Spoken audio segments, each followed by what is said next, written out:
Hi guys, welcome to this episode of the Capable Minds podcast. Today we have the owner of the Barbershop Group and Nourish Deli, James Ogue. He shares his experiences going from the lowest lows all the way through to owning 3 shops on the high street in the centre of Cardiff, some of the hottest locations. As always, please like, share and subscribe to our channel as it helps us to grow. And before we get started with the podcast, ask yourself one question: what makes you capable? Capable Minds podcast.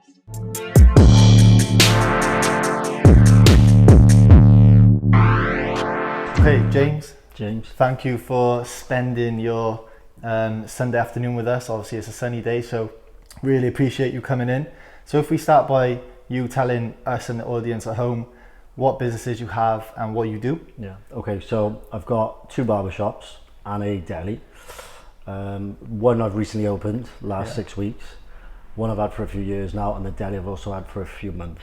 So 2 barbershops. Where was the first one, and why did you pick these locations specifically? So obviously we're in the first one, so I know that's Llandaff, but to people watching at home, why did you open one here and why the second location? So originally I had one about a mile up the road. Due to lockdown and other reasons, we had to relocate it, which is in Llandaff High Street. Yeah. I'm glad I did. It was a blessing in disguise. Some people get a bit wary about, I have to move the business, blah, blah, but I'm really glad I did. And then my other one's in Pontcanna / sort of Canton. It's in a new sort of complex called the Laundry Quarter. It's recently opened, really nice, really modern. Yeah. And then, do you ask about the deli as well? Yeah, tell us about the deli as well. And the deli is just across the road from this shop. Yeah. Again, that was opened just a few months ago, as I said. And that was due to I seen a gap in the market, really. So in terms of moving from a mile up the road to here, can you tell me a little bit about that? Like, why did you have to move? Yeah, so I was renting off someone at the time who needed the space. So I wasn't in a contract where it was a lease contract. It was it was to let contract, basically, which I've learned from as a mistake, as you do as a business owner. You learn from mistakes constantly. Never let it knock you. Always understand that these mistakes are made and things happen, but just take them on board and learn from them. And so anyway, he asked me to move, which was disappointing because it was COVID. I wasn't earning any money at the time. It was a tough time for us. But like I said, it's a blessing in disguise, so I'm glad he did. So I must thank him for that when I see him next. Yeah, sometimes, it's actually a theme of, obviously you're only my 3rd guest on the podcast, but every guest I've had have literally said the failures or little bumps in the road sort of thing, they're actually blessings in disguise, like you said. 100%, yeah. Every single guest has said that. So whether it's a failure, whether it's a lesson, no matter what it is, it always, if you do things right, it always could set you in better stead for the future. Definitely, well, it's knowledge at the end of the day. Exactly. And experience. 100%. So obviously you're in Llandaff and you said Pontcanna. So anyone who knows Cardiff and this area will know that it's quite a wealthy area. So what sort of what made you what was the motivation behind coming to this area and also Pontcanna? Because I imagine rent and energy prices and all that sort of thing in these areas are sky high. But then if you could tell me your motivation behind coming to these 2 spots. So they can be. So a lot of my friends live in the areas, so obviously that helps. They're my people. So obviously I wanted to surround myself by my people and these kind of people. So hence the reason why I put in Llandaff, Pontcanna and areas like that.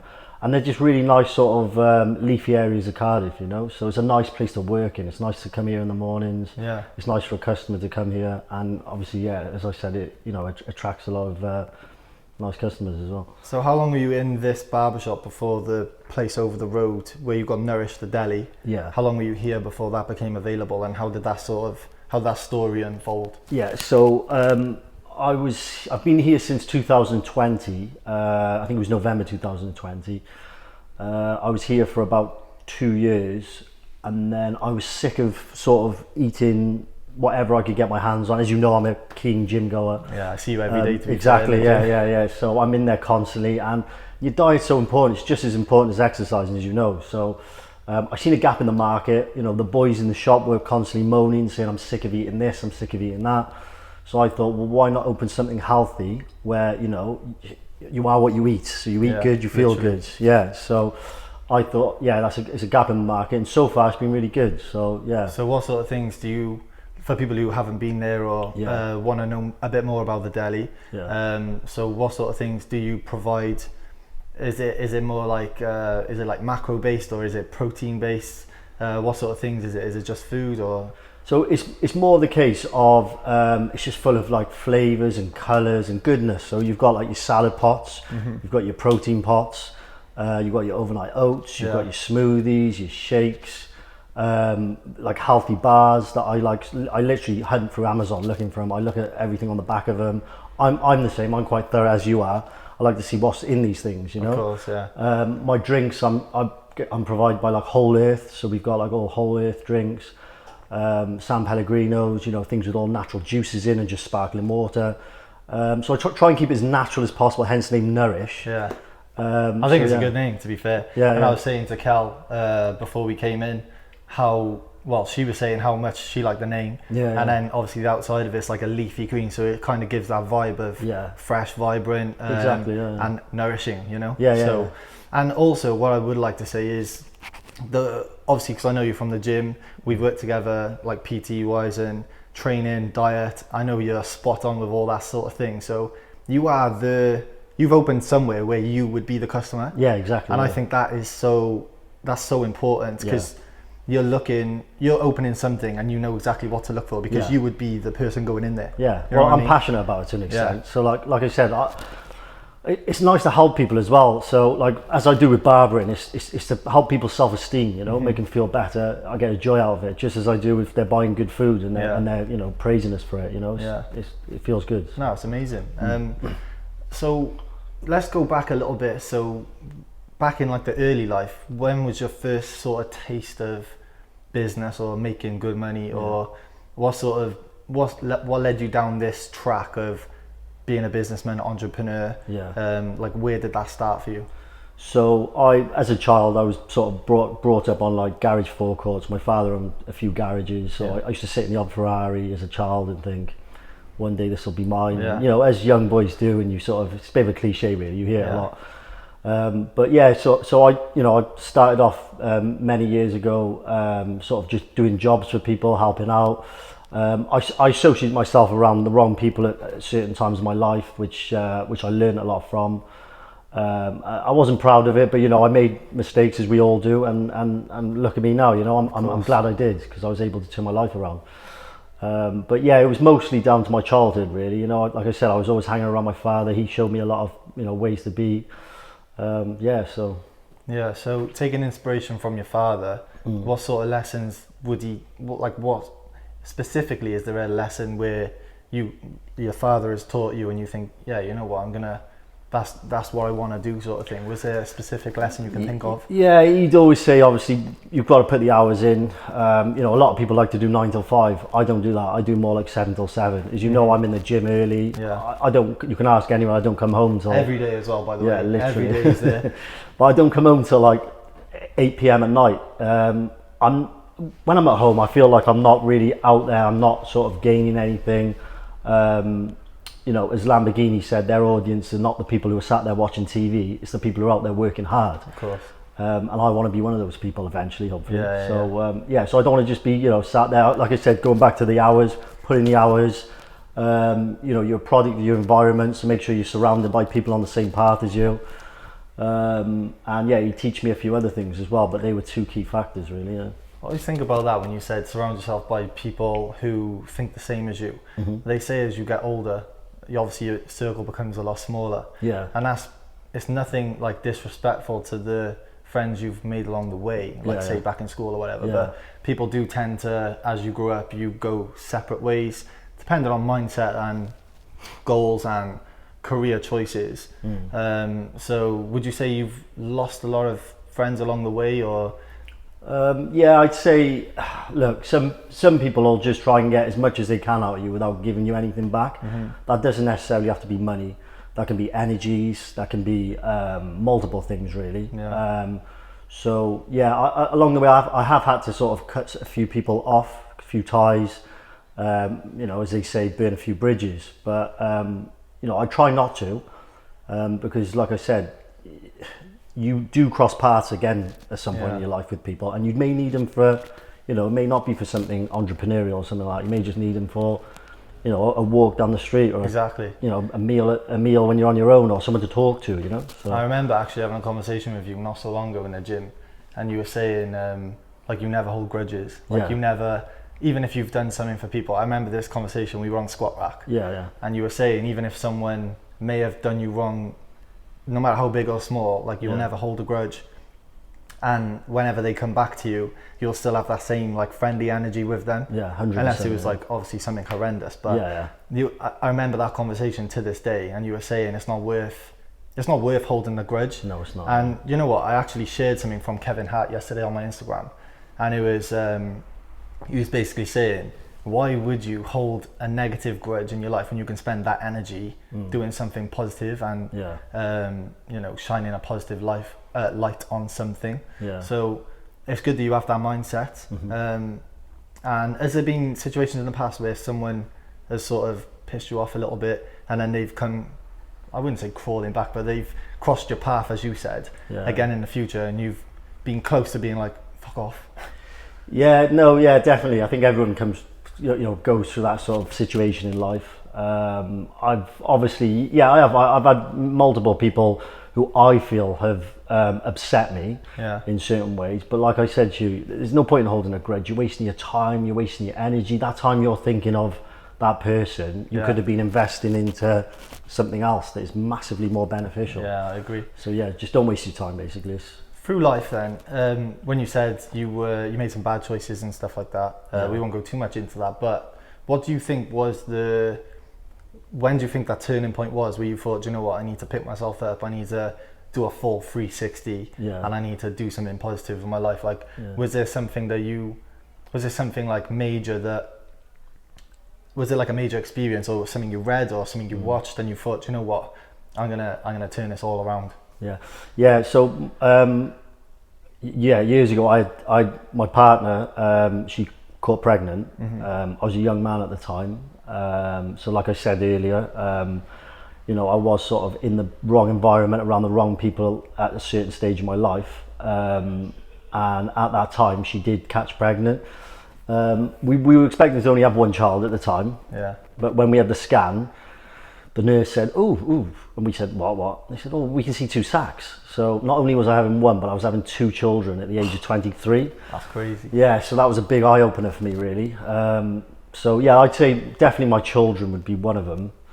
And yeah, they're the best thing that ever happened to me, to be honest. Yeah, fair play. So it was from that point really onwards you thought, I needed to change my life and up my game. Yeah, definitely. Of course, yeah. You want to provide, you want to make them proud as well as they get older. I don't have kids at the moment, but obviously in the future it would probably be one of the best achievements to kind of make your kids proud of you. Like, no matter what you do, what sort of whatever way you provide for them, like them being proud of you, that's probably the best feeling, right? And I want them to have a good work ethic as well, you know. I try and encourage them constantly to do, you know, their maths, their English and stuff like that, because I do know how important these things can be. And so I do definitely, they've definitely changed my life. Definitely. So in terms of when you said you make them do their maths and English and all that sort of thing, are you like one of them parents who, like, if they want something, you make them do a little job around the house and then you give them a little bit of money? 100%. Like earlier on, my daughter was meant to have read a certain amount of pages for her homework. So I said I'll give her £10 because she wants to go to the shop or something. So she read a book. So it just goes to show, you give people an incentive, 100%, and they will go and do it for you. Because you probably know the same as me.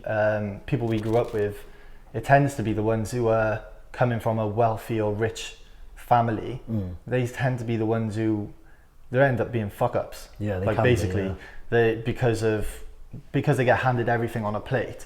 They don't learn that sort of value. Value of money, the value of work. Just because their family have given them everything. So obviously you're a successful person. You've got two barbershops and a deli. And I'm guessing there's more to come from there. So how are you gonna manage that in terms of your kids not thinking they can get whatever they like off you? So like I said, I give them incentives. I take them out with me. I they don't want to. They're obviously bored. They're 8-year-olds. Learn a trade. Yeah, exactly. Well, I do emphasise the point. I'm like, look, pick the scissors up, learn how to do it and whatever. But that's class. Yeah, but they're not massively interested in it at the moment. But I am sort of encouraging them to do little things, you know, even like the minor things like sweeping up, and like, we all had to start somewhere. 100%. 100%. Yeah. I remember I worked in literally by your old barbershop, the first one you had. I was working in Co-op there. I worked there for 5 years. Yeah. So I was working in a shop. Whilst I was going through uni, and I didn't want to work there, but you got to do things at the bottom and work your way through. And that's the problem with today's society. Children are too fixated on Instagram and people who are not necessarily doing so well in life, but because they see it, and YouTube as well, because they see it, they automatically think that they should be doing that at the age of 19, 20, but I wasn't, you weren't, and you know, the normal way to go about it is to start off young and build your way up, as we have. You know? I was saying, actually, we like our generation, how old are you now? 33 now, yeah. 33, I'm 30. So our generation were probably the last ones, I always say this, we were the last ones who went knocking for our friends. Yeah. Like, we weren't able to just message everyone and be like, oh, come out. What are you doing? Yeah. We would, say for example, I would go to your house, knock for you, you would come out, and then we would go and knock for someone else, they would come out, and then we'd go knock for someone else, and then you'd end up being a group of you. But there's no way we would message all these people, be like, oh, meet us there this time, or what are you doing at 3 p.m. on Saturday? Like, we were the last ones. I think gaming as well has a lot to do with it, like sort of Call of Duty and all that kind of stuff. You know, I think that sort of dampened teenagers' sort of spirits and energies and all that. And I do think we're going to go into sort of epidemic with it all, really. But anyway, that's just a story for another time. AI is coming out as well. So exactly. There's so much. There's always new technology coming out, and there's always things that are going to catch kids and younger generations' attention for long periods of time. So that's actually, it's quite frustrating actually, isn't it, to see, especially you have kids, so you probably see them on the iPads all the time. So when they, like some of my friends got kids, and they say when they get home from school, they want the iPad straight away. They want to watch YouTube. And like I said earlier, you've got to give them that incentive, really, you know, to try and get them off it. But yeah, it is, like I said, it's going to be a bit of a problem. This episode is brought to you by Envio Apparel, an activewear and lifestyle brand, and you can get 15% off your whole order with code CapableMinds15. Check out envioapparel.com or on socials, Envio Official. Let's get back to the podcast. So let's flip it back to business now. So I was literally saying to Cal earlier, you have barbershops and a deli, and I was saying these are actually two industries that are always going to be needed. Yeah, definitely. People are always going to need a trim. People are always going to need food. So you've put yourself in two industries that are constantly going to require consumer coming in and like having a trim, going across the road, having some food, because they're things that people are going to need for life. 100%. So did you think about that before you opened it? Yeah, I did. Well, to be honest with you, when we opened up the deli Nourish, we struggled at the time because it was coming into a cost of living crisis. So energy costs were going up massively.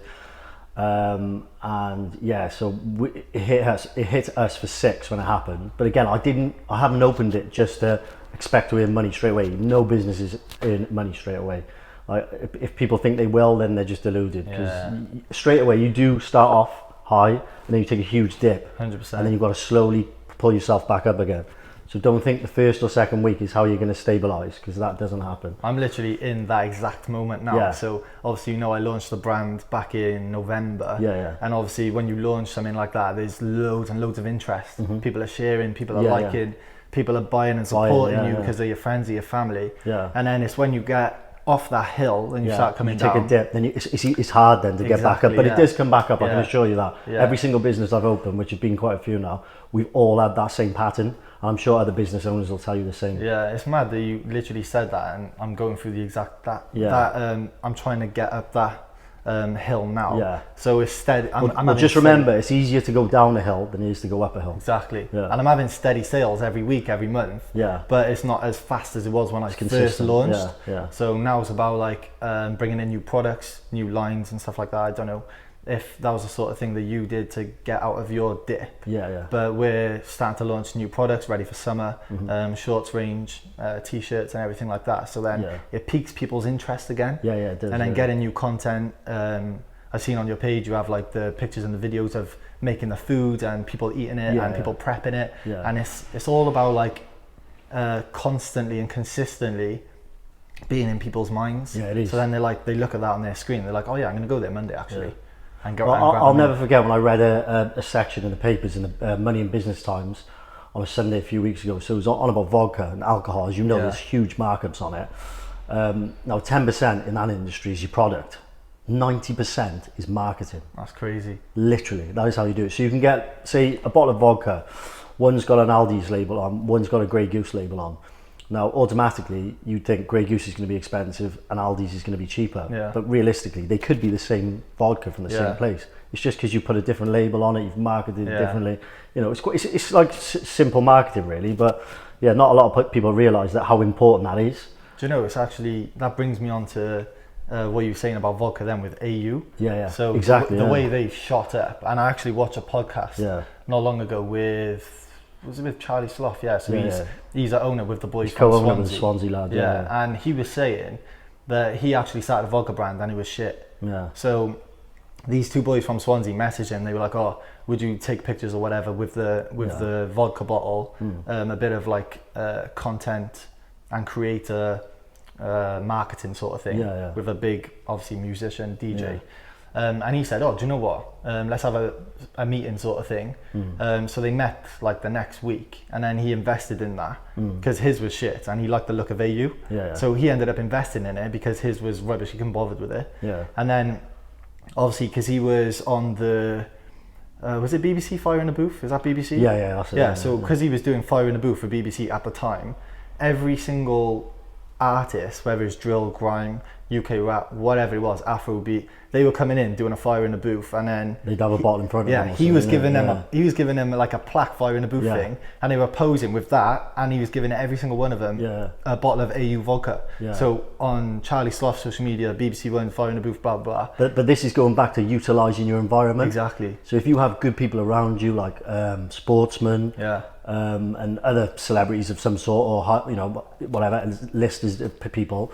Then obviously use them to your advantage, because like as he done, he marketed through them. He was already doing that, wasn't he? Yeah, literally. So it's like I said, it's 10-90. It's 90% marketing, 10% product. Because personally, I drink vodka when I go out because I try and keep my calories down and whatever. But I like Belvedere, but no one goes on about Belvedere. But I think it's the best vodka. Now AU, no offense to AU, it's okay, but I wouldn't go out and spend a lot of money on a bottle of AU. I'd rather pay extra for Belvedere, which is never even marketed or advertised. I think people just like the shiny bottle, don't they? Yeah, they do.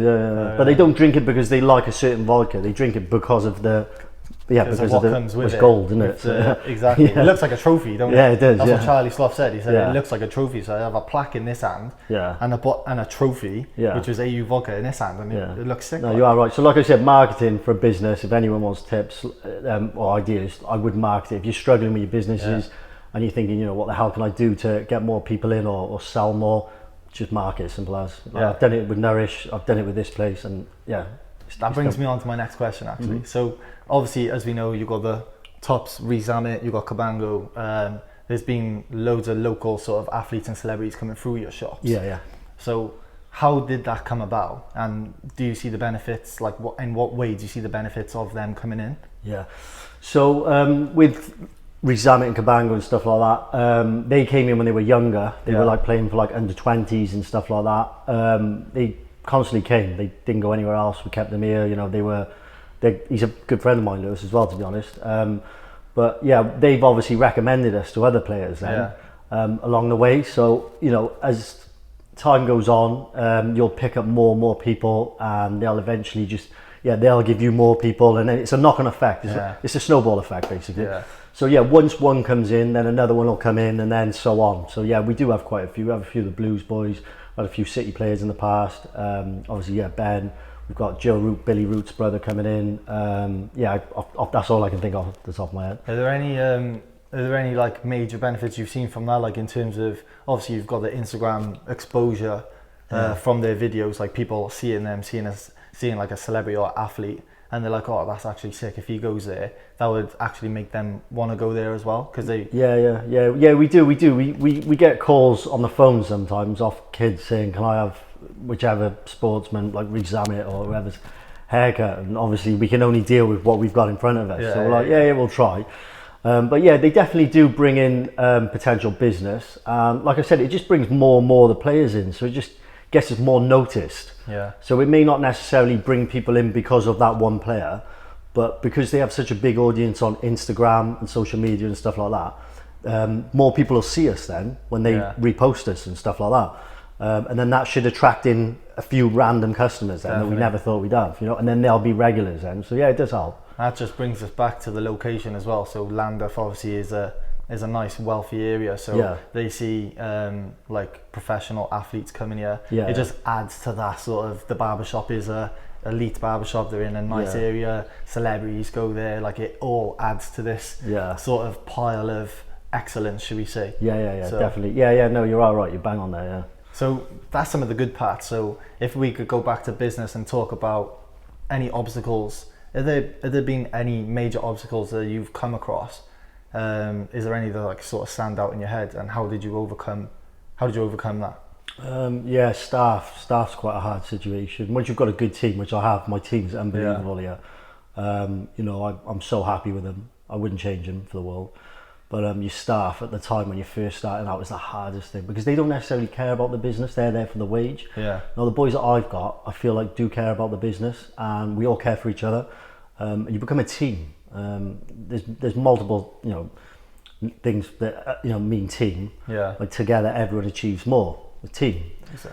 So I would say staff is was a hard situation for me when I was first starting out, trying to get like people who cared about, people who were punctual, consistent, would you know, take on board that it's a business basically. Were you finding like people were coming and leaving quite a bit? Were they like younger? Well, with barbering, as most barbershop owners know, or people who go to barbershops, you have quite a big turnover of staff normally. So that can affect your business, because obviously clients like build up a sort of relationship with these people. You know, you don't just become a barber, you become sort of not a mentor, but like sort of a counsellor almost. You know, you're taking on their problems, you're listening to like, you know, why they had a bad day the other day, and you try and give them advice, you know. That's literally so similar to me being a PT. So like you get people coming in, they tell you their problems over the week or the last couple of days, and then you're kind of in between sets or whilst someone's having a trim, it's your kind of job to speak to them about that. And to boost their self-esteem. Exactly. 100%. So when we say the obstacles you've had, so say you said staff, so that was a major obstacle when you first started, to turn around the staff. So if we flip that then and we go to some of the best things you've had, is there something that stands out in your head as being like, that's so far on your journey, that's actually been the best thing that's happened for the business or for the group of businesses? So like I said, when we moved from the other one to here, that was a blessing in disguise, 100%. At the time, like I said, I had a sublet contract with a friend, and we had fallen out over that due to obvious reasons. It was COVID, I wasn't earning money, I had to put whatever money I had into this. But I thanked him when I seen him recently, and we've sort of rekindled. Like I said to you earlier, don't burn your bridges. And I'm glad he did. It was the best thing that ever happened to me. And sometimes you need that push and to come out of your comfort zone. That is so important as well. I can't emphasize that enough. You know, as the old saying goes, you know, diamonds come from pressure. So when you're under pressure, I love that saying. Well, exactly. You know, you need to come out of your comfort zone. Don't just sit there and think things are going to change, because they won't. You need to change it. Exactly. And also, you say this is probably the biggest blessing that you've had, moving from that shop to this one.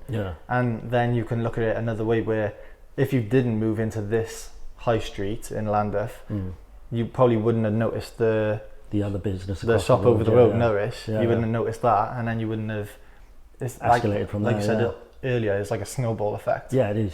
So like one thing always leads to another thing, and then that'll lead to 3 other things, and then you just expand and expand and expand. So you do. Well, you said this is probably the biggest blessing you've had from this. Then you've opened Nourish, and then you've gone on. You've had success here, so you've opened another second location barbershop. In Pontcanna.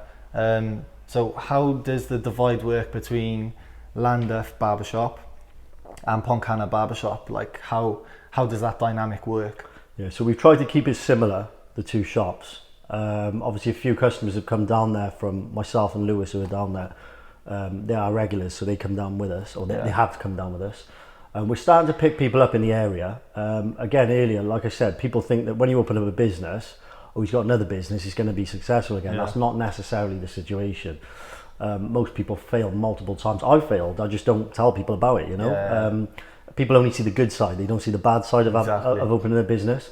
And I'm not going to, you know, sort of sugarcoat the new shop. It's doing well, but we are quiet on weekdays, so those days need to be filled. When I first opened up Nourish, it was really slow. We had high energy costs. I was actually putting doubts in my head, and I was thinking, oh, you know, was it a right idea? But I kept telling myself, no, you've done this before, so you know, don't put those doubts in your head. Basically, you've got to ride the storm. 100%. Yeah.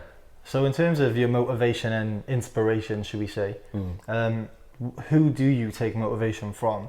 Not necessarily like barbershop or a barber or like delis who are successful, but are there any sort of like motivational speakers, or are there any books, or are there any videos you watch or films even that you take inspiration from and that has led you down this path? Like, who motivates you? Yeah, so I've read quite a lot of books over the years. I do encourage anyone who's thinking of setting up a business or sort of changing their mindset and, you know, deciding to become more entrepreneurial, to pick up a book called Think and Grow Rich. It's a Napoleon Hill book. It's quite old. You can get a podcast on it as well. That's just as good. But obviously, I'd rather the book because your brain absorbs it better. But that's a great book that I can sort of, I definitely advise anyone to pick that up and give it a read. What about like people? Is there any? Is it people I know or people that I know? Say like a podcaster. Is there anyone that you watch?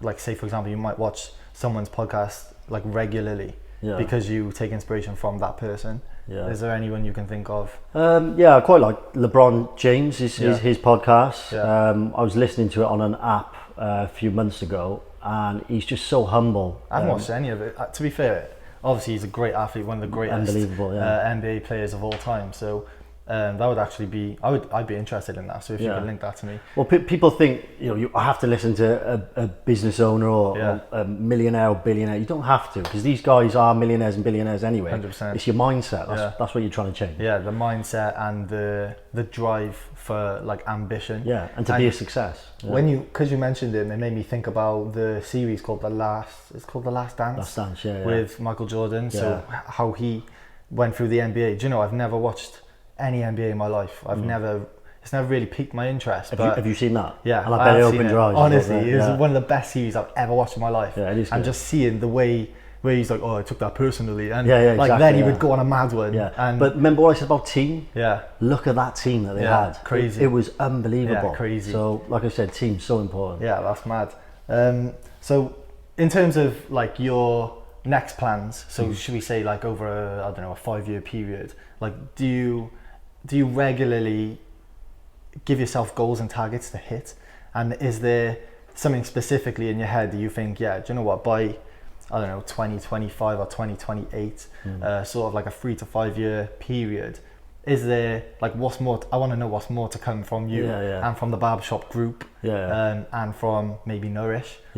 What do you have in place? So I always have ideas, as you do. You know, I'm constantly thinking before I go to bed. When I wake up, I'm constantly thinking of what to do, how we can fix this, how we can do that. My plan is I like to set small goals leading up to one big one. If you set a big one straight away and it doesn't work, it sort of diminishes you and makes you think like, oh, you can't be arsed. But if you give yourself a small goal that you know will put you on that path, like I said, small stepping stones leading into a big one, then I'm sure you will get there. Like, you know, there'll be a few obstacles and stuff, but you will get there. But yeah, in about 5 years' time, I'd like to say I'd know where I'll be, but I'm not too sure because I never thought I'd be here 5 years ago. So that's true. So 5 years' time, I don't know. You know, I'd like to get out of Wales, as in do something out of Wales, business-wise. I don't know where, but you know, I'd like to explore the world a little bit and see how other countries and businesses work and stuff 100%. Like that. So many people are moving from the UK now to like places like Dubai, Middle East, Australia. even Saudi. I know someone who's living in Saudi now. Yeah, well, I was just going to say that. Literally, Saudi is going to be the sort of new Dubai. Yeah, it is supposed to be. Yeah, well, they're investing massive money into it, like billions and billions. So I do think people should keep an eye on that.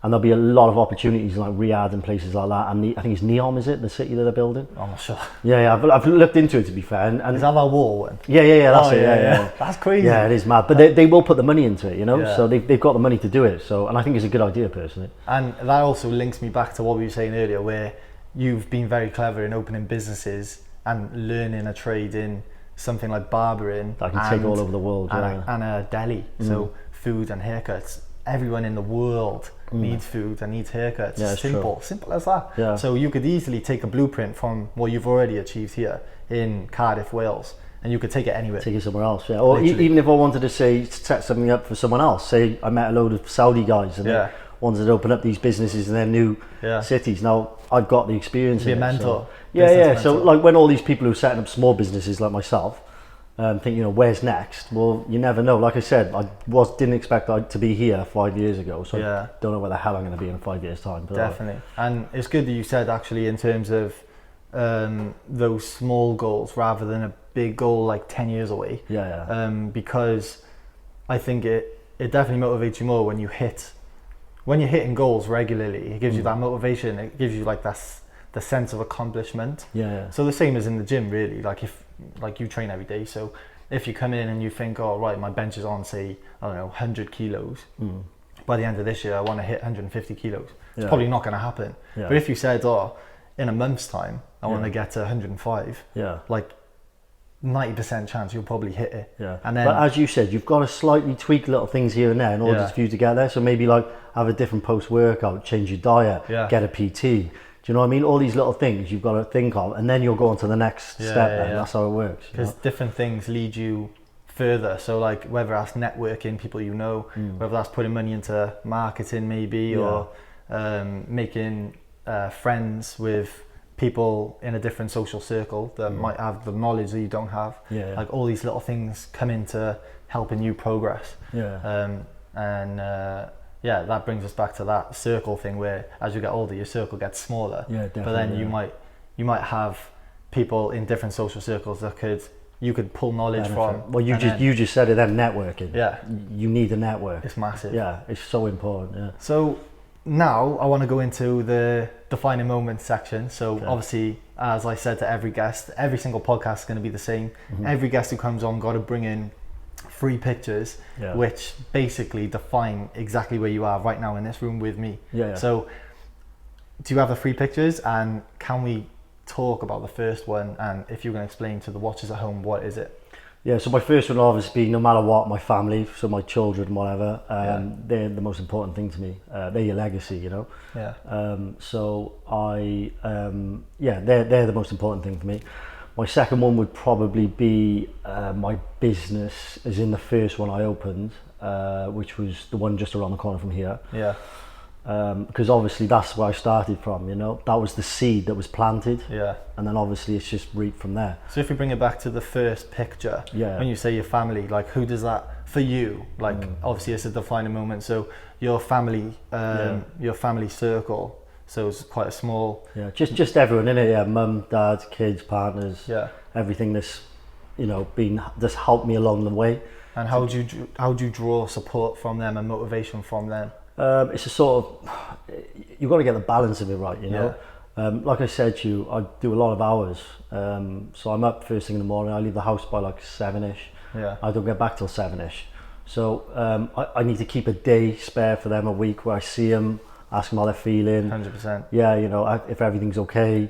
The reason why I am like I am is I'm doing it for us. How many kids do you have? I've got 2. I have. 2 twin kids, girls. So obviously that family unit is what motivates you. Like you going away, you're trying to create something, and like you said, your close family is like your legacy sort of thing.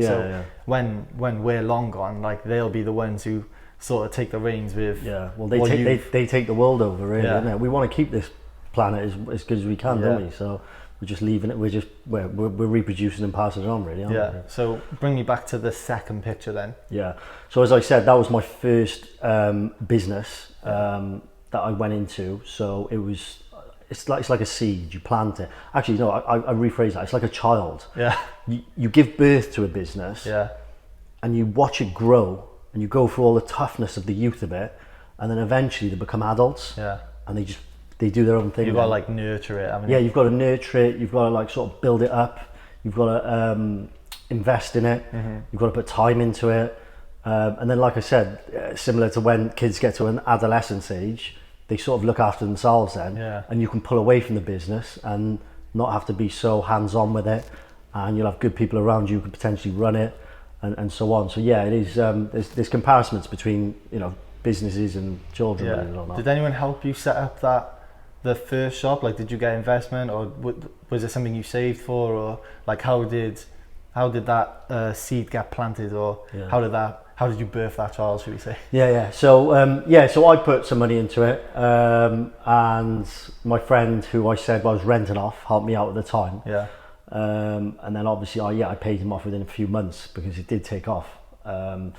But then I obviously had whatever money I had then, I had to put that I made off that one, I had to put into this one. Yeah. So originally I wanted to do a second one to the one that was by there, but like I said, I'm thankful to him for put me in that really tricky situation at the time, because I wouldn't be here now. Yeah. How old were you when you started the first one?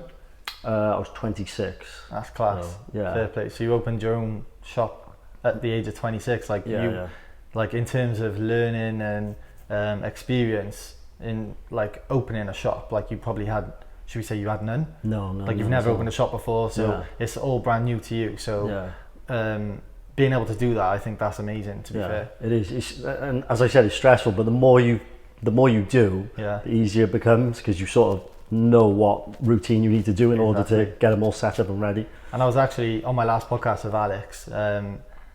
We were saying about something that he told me, because I was umming and ahhing about starting a podcast, because I literally watch, all I do in my spare time is watch business podcasts, entrepreneurship podcasts, success story podcasts, so with athletes or whatever it might be. I love watching and hearing people's stories. Like, I love it, and I do it with my clients who run businesses as well.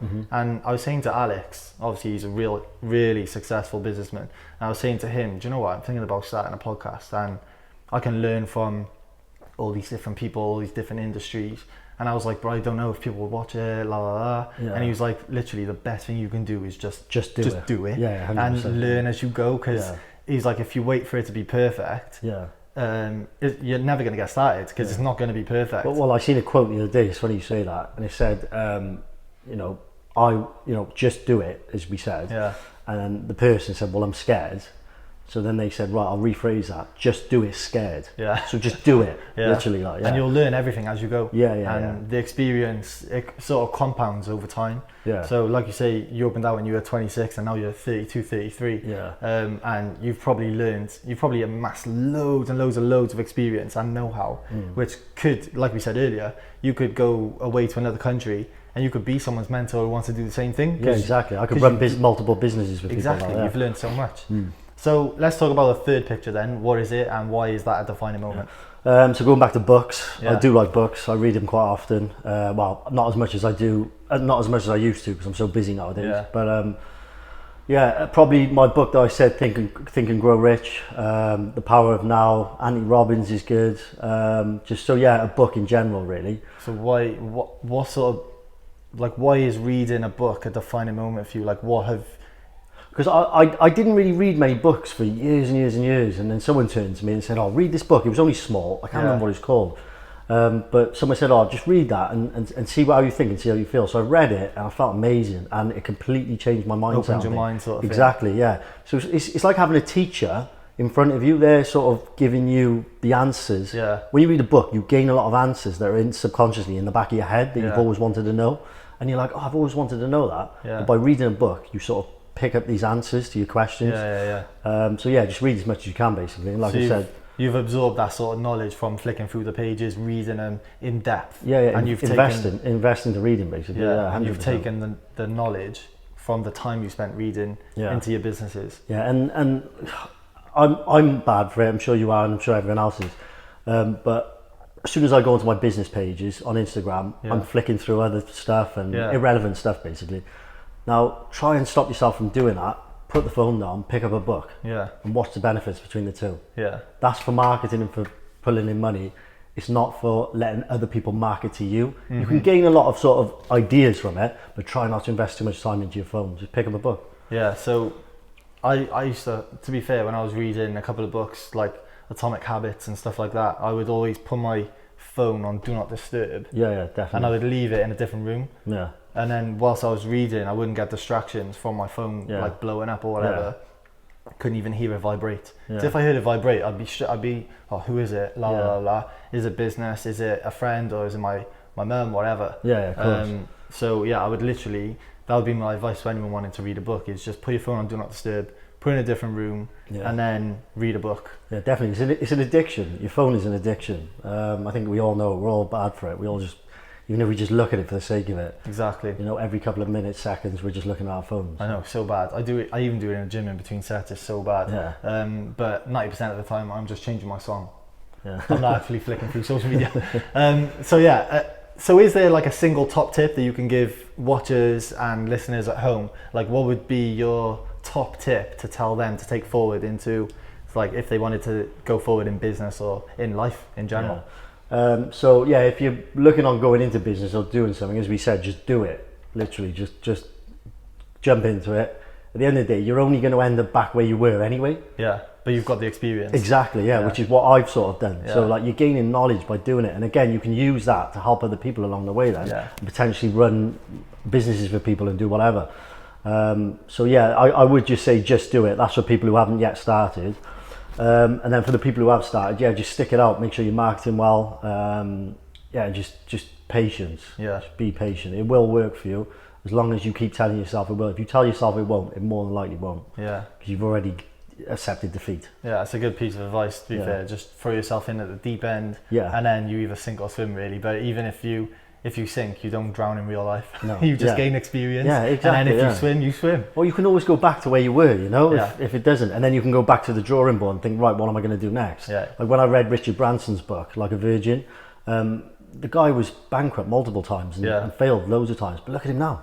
Have you seen him actually speaking on any interviews? No, I haven't, to be honest. He doesn't do many though, does he? It's crazy. He was on, I can't remember who, it might have been Stephen Bartlett's Diary of a CEO. Yeah. But when he was on there, I just never expected him to talk the way he does. Yeah. He's quite slow as a person. Yeah, he is. And he struggles. I think he's has he got dyslexia? Yeah, he left school really young. When he was 16, he started doing, I think it was a magazine company. Yeah. And then he opened up a little shop on Oxford Street doing what was the things before the CDs, the big black tapes, wasn't it? Vinyls. No, vinyls, yeah. And he was selling vinyls and stuff like that. And they just, again, look, that's where he started, just a shop in Oxford Street. I know it's Oxford Street, but you know, he started there, and look at him now, he's a multi-billionaire, flying to the moon and back. But like, for him to have something like dyslexia and like be he's massively successful. And even today, like, he struggles holding a conversation and reading, writing, that sort of thing. And he was saying that he didn't even know the difference between net and gross profit. Yeah. Like, and this was when he was already a multi-millionaire. Yeah. So he still struggles, like, now to this day with the problems that he's faced growing up. So it's actually like how he's transformed his whole life, and it actually like opens your eyes to people who have those sort of learning difficulties. Like, they can still be something amazing. Yeah, because like, you just look at Richard Branson's story. Sorry to go off on a tangent, but you just look at his story because you mentioned him. Yeah. And from being like that person who struggled all the way through school and even early stage in business, he's still like that now. Yeah. But he's gone all with it. He's just persistent. Quite literally, he's up in the sky now. Yeah, exactly. Yeah. And Virgin and as you said, Stephen Bartlett, that's another brilliant book. Is it Happy Sexy Millionaire? Yeah. Brilliant book. For any youngsters who are from 18 and above, that's a great book. I haven't read that one yet. That's a great book to start on. Yeah, it is on my list. It's on my list. Yeah. Okay, so thank you for coming on. Are there any people that you think would be really good guests to have on the Capable Minds podcast, and why do you think they would be good? So if you could give me, I don't know, maybe 2 people, or like, who do you think? So my first one would probably be, he's a sportsman, but he's got quite an entrepreneurial mind about him. He's always trying to do something. He's got things going on. It would be James Botham. Yeah. He's one of the blues players. Lovely guy. Yeah. I think he'd be great for your sort of podcast, and could potentially give a lot of people some good ideas. Yeah. So he'd be the first one. My second one would maybe be the guy who owns Coffee Lab just across the road. Yeah. His name's James as well, so it'll be 3 Jameses. It's a great name. Yeah, it is, and yourself, yeah, 4 Jameses, yeah. So, so he'd be another good one. He opened up Coffee Lab, his Llandaff one, and he'd only had 3. I'm sure he's got like 8, and that's only opened within the last year or 18 months. So yeah, definitely. He's flying, so I think he'd be a good one as well. Definitely be a couple of people to send the email to. Yeah. Obviously, I got the link with you now as well, so maybe you can help a brother out. Yeah, definitely. But yeah, thank you very much for coming on thank you. on the Capable Minds podcast. I wish you every success in everything you do, and I hope the businesses like carry on flourishing and you grow and grow and grow. Yeah. But as always, please go like, share, and subscribe to our YouTube channel. If you can share our video, that would mean a lot to us, and it would help the channel grow. I'll pop the links in the bio for the barbershops and for Nourish and our Instagram pages if you fancy having a little nose. But yeah, I'll see you on the next episode. Thank you very much. Capable Minds Podcast.